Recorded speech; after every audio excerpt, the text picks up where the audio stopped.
Hi, my name's Ted Mahoney. I've only made one other video like this on this subject. I've made dozens of science-related videos that are on my company website related to our field experiments and trials. But I just have got to say something. Most scientists can't really speak up about this because they live on grants and external funding, and they are at risk of being discredited and have been. Some of the top scientists around the world have been discredited. For example, Scott Atlas, John Ioannidis, Knut Witkowski. I could just go on and on about scientists who've been discredited that are top-level, world-renowned scientists. I don't work for I don't live on those things. I own my company, so I can say pretty much whatever the hell I want. And so I'm going to. I made a video not long ago about masks, and the free mask that Palm Beach County here saw 50 free, and we pay for it with our tax dollars, but it's free. And how ridiculous they are. So I'm not going to get a whole lot into masks here because I did a video on that. If you're curious, I and many others have put videos out about this, and it is just absurd. You are more risking your health and getting a false sense of confidence wearing these things than they're ever going to help. They cannot stop a virus. That's just ludicrous. It's just, if you understood the mathematics, which I did in my old video, you can go look. Others have done it. It's ludicrous. Okay, it can help fight a bacterial infection, parasitic infection, fungal infection. They are bigger creatures. They're live things. They're bigger. It's not a virus. So yeah, if you have TB killed 1.6 million people last year. A mask would actually help to stop that. Nobody wore a mask. So it's all silliness. Okay, but there's one part of this that is really eating at me, and that is when I go out in the world and I see people who just have this fear in their eyes, and it's an irrational fear. Yeah, it is, but they don't know that. They're not scientists. They believe what they see on TV, and why wouldn't they? They look like experts and they sound like experts, like Fauci. And when I say Fauci, I mean F-A-U-X-C-I. He's the wrongest man in science, and why he even has a job is, in fact, a couple of days he won't. But it's just amazing that he's still considered a scientist. And I see people in the grocery stores and all this, and there's just fear in their eyes. They're scared to death. They hear Chris Cuomo and his little bleeding heart stories, bullshit stories, and they don't hear the counter argument because it gets censored, and too many people are afraid to say it. There is nothing to be afraid of anymore than, yeah, there is something to be afraid of. The same thing you should be afraid of every cold and flu season. If you're elderly, if you have an impaired immune system, if you're not a healthy person, you should be concerned every flu and cold season, because every flu and cold season kills tens of thousands of Americans who are not healthy. Doesn't kill any healthy people. I'm 61 years old. I don't wear a mask. I never catch the flu. I never get sick. I'm not scared. Why is that? Because I'm healthy. I exercise, I take the right vitamins, I have a very healthy diet, I just don't get sick, I have a good immune system. I have no risk from COVID or any other respiratory infection, which they're all the same. COVID is just another coronavirus. It's nothing special, just another coronavirus. It's a cold, bad cold, that's all it is. I analyzed on Facebook the other day the numbers that came out from the Center for Disease Control, and it didn't even get censored because it came directly from the Center for Disease Control. A lot of people scoffed at this, but it came from the CDC, who said that actually 6% of the overall COVID deaths were actually directly related to COVID. Others were related to other comorbidities. For example, I broke it down. There were 88,000. You can see it on my Facebook page. 88,000 some odd flu and pneumonia deaths, cardiac deaths, and renal failure, many other causes of death. It actually comes out to about 13,000. The numbers the day I did it came out to about 13,200 people who actually died directly related to COVID. In a footnote, they mentioned that over 10,000 of them were already in hospice when they got COVID. This means that regular people walking around, who still tend to be, overwhelming majority are over 70 years old, that were reasonably healthy for a 70-year-old person, that died from symptoms similar to or related to COVID, a little under 3,000 people. That's the truth. That's the math from the Center for Disease Control. Not from me. I didn't do these numbers. Center for Disease Control. On their website, you can go see it. I'm a scientist, so I broke it down for you. It's on my Facebook page. But that's from them. That's the truth. 3,000 regular people. Every year, many, many, many people die from all sorts of things. According to UCLA Stanford joint study, if you're between 50 and 64 years old in the United States, you have a 1 in 19.1 million chance of dying from COVID. If you're a Floridian, like me, you have a 1 in 36,637 chance of being hit by a car and killed while walking down the street. Let that sink in. Are you still walking? You live in Florida, you have a 1 in 3,000 chance of being killed by lightning. Are you walking around in a mobile Faraday cage? Your fear is irrational.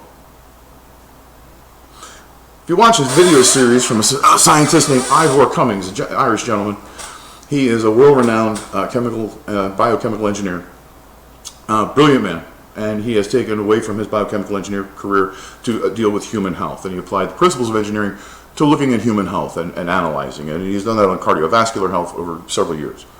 This brought his attention to COVID, and he has tracked it using MOMO, World Healthometer, and other sources to track the all-cause mortality, because you can't really determine who's dying from COVID. So we look at the all-cause mortality. If we were having a pandemic, a real pandemic, we'd see a huge spike in the all-cause mortality for this year. We don't. We don't. In fact, the all-cause mortality for Europe and the United States is a little below 2016 and 2017. 2018 was a very low year, unusually, for all deaths. And so scientists knew that in 2019, 2020, we were going to have more excess deaths because we had very few last year. So elderly and infirm people from last year who didn't pass away, and this year sadly did. So we had more deaths this year, borrowed over from last year. And even at that, the all-cause mortality is below 2016, 2017. Did you wear a mask in 2017? Were you scared to death in 2016, 2017? Were you hiding from a virus in 2016, 20? Because it killed as many people then as you have died this year. Your fear is irrational. Get a grip. These tests are insanity. How many times in your life have you had a cold or cough or flu, and you just had to have a test to find out exactly what pathogen is causing your nose to run? Really? This is insanity, people. It's been going on for almost a year. It is insanity. We are killing more people with this insanity than any cold or flu has ever killed. Minus the Spanish flu. This is insane. UNICEF says 150,000 American children will die from issues related to poverty because of the lockdown. 150,000 children.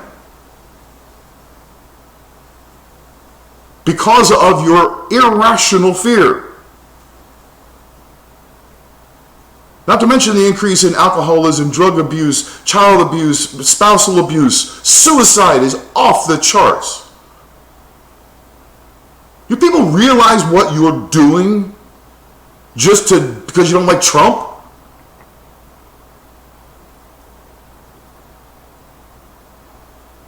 This is science, people, and I know you're not scientists. That's why I and others have tried talking to you, but it's like talking to that fish on the wall up there. We show you numbers and facts and figures, and it's like you glaze over. I don't know if it's a Trump derangement syndrome or they just have you so scared. It's irrational, people. I do PCR testing. In fact, there's videos of me doing PCR testing on my company website. In my lab. I have equipment that is automatically set up. So when I buy the test kit for the particular disease I'm looking for, it has a barcode on it, and I hold it in front of the machine, and it automatically sets up things like the magnification level. And I want to explain this to you a little bit because there's a lot about it in the news, and very few people understand what they're talking about. When you do a PCR test, RNA and DNA are very, very, very, very small. On the level of the size of an atom. Okay? Very, very, very, very small. And so we have to blow it up when we do a PCR test. We're looking for that DNA or RNA, so we have to blow it up to be able to see it. Okay? And the number of times we have to amplify that determines how magnified it is. Okay, so how distorted does it become? Let's use an example. If I were to take a picture of you, and then I blew that picture up so much that all we could see in the film, in the picture, was one pore in the skin on your face. And then we took that picture and tried to use it to identify you. It would be impossible. That's what happens in PCR once you get above about 30 cycles, 30 amplifications. Remember, it's not just 30x, it's 30 doublings. Okay? So it's exponential. And you're looking at something that is thousands of times magnified. At this point, you could be looking at, throughout our body, we have archaic RNA and DNA floating all around our body from cells that have died and broken, from diseases we've had in the past. All sorts of trash RNA and DNA is floating around in our body all the time. Well, when you do above 30 amplifications or 30 cycles in PCR, you could be looking at any piece of RNA. And you wouldn't, okay, that's COVID. It could be anything else too. There's no way to tell. That picture of the pore on your face could be anyone.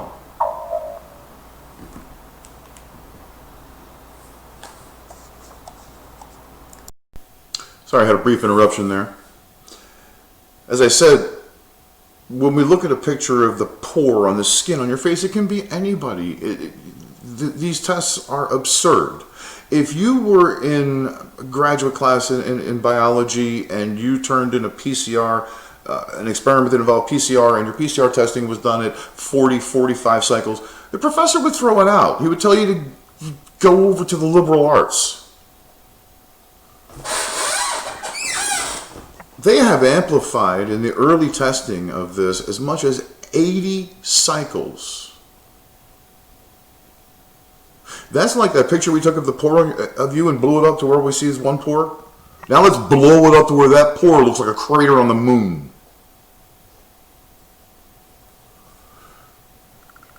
This leads to false positives.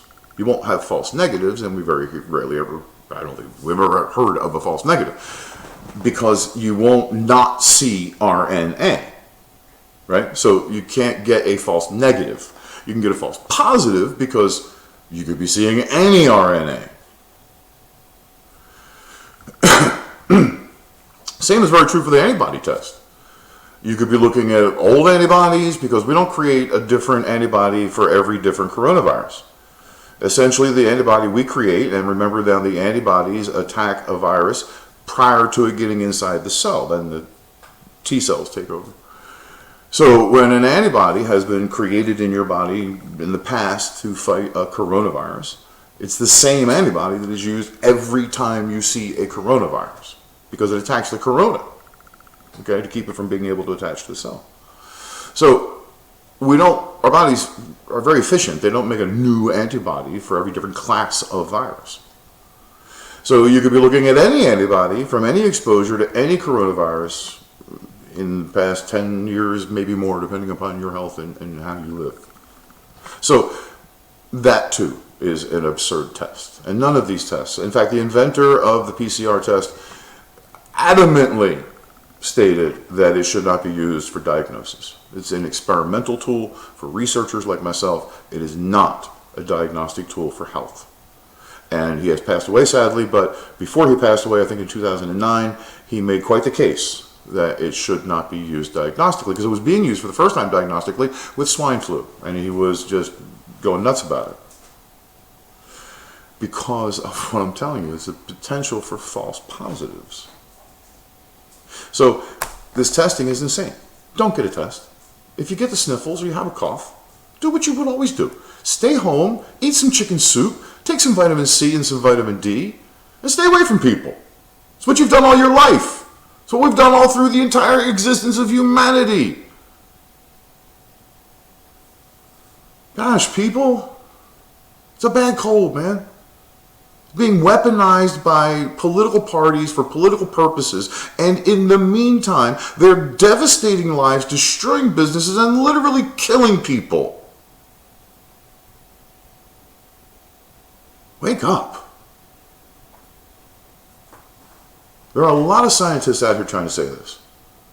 You look at Dr. Scott Jensen's video from, I think, today or yesterday. Dr. Scott Jensen, I think, is a Michigan state senator and an MD and family medicine doctor. He has a practice. You know, he still practices every day and sees patients every day. As he says, unlike Fauci, who hasn't seen a patient in 50 years. Or done a real lab test himself in probably 40 years. But Dr. Scott Jensen says essentially the same thing I'm saying. And he's got a lot of risk. He's a doctor and a state senator who actually got investigated by the state medical board because of his comments, similar to what I'm saying here about COVID. And of course, he's way more learned on it than I am. He's an MD. So his comments got him investigated by the state, which they eventually cleared him and said, you know, obviously he was scientifically right, so they cleared him. But they actually investigated a state senator and MD for his comments. The censorship. I grew up in this country. I'm an American. I was born and raised here. We prided ourselves throughout all of my life that you can say whatever you want in this country. It's a free country. Freedom of speech. All of a sudden, there is no freedom of speech. And when that lack of freedom of speech is costing lives because of a fallacy and a false hysteria, that's a problem. Very real problem. Don't be afraid of COVID. Be afraid of the people that are fanning the flames of hysteria. They have an ulterior motive. And it ain't good. Have a nice day. Vote Trump.